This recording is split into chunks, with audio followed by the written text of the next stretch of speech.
Greetings. The philosopher Diogenes of Sinop lived so unusually that his way of life and some of his actions astonished those around him. In Athens, he settled in a phos, a large vessel for storing oil and wine, lived on alms, but depended on no one. Once he set off for the island of Aegina to meet one of his disciples. However, pirates seized the ship and sold the renowned philosopher into slavery in the city of Corinth. He was bought by a Corinthian named Xeniades, who appointed him as the tutor for his children. Remarkably, Diogenes turned out to be an excellent educator, and the children adored him.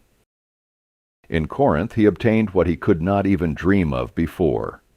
His disciples helped him establish a gymnasium in the suburb of Corinth called Cranaeum, where he taught his philosophy, effectively founding his own philosophical school. Diogenes lived until the time of Alexander the Great. Once the king came to Corinth, and all the notable people in the city naturally attended his reception. The king of Macedonia presumed that among the attendees would be Diogenes, about whom he had heard much. However, the philosopher was calmly spending his time in Cranaeum, showing no interest whatsoever in Alexander's presence in the city. So the king decided to visit Diogenes himself. At that moment, the philosopher was basking in the sun. Rising slightly at the sight of the approaching crowd, Diogenes looked intently at Alexander.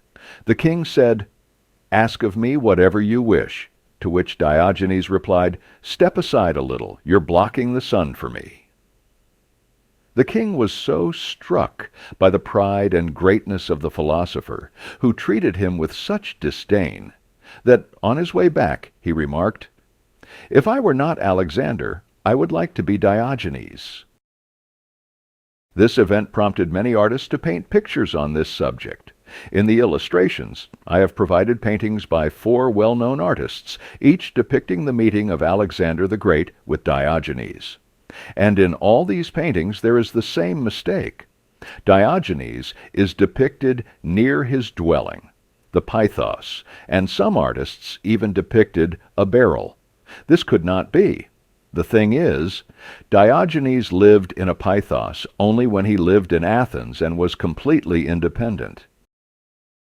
In Corinth, however, he lived in the house of his owner Xeniades, performing certain, albeit quite unburdensome, duties, and could not possibly live in a Pythos.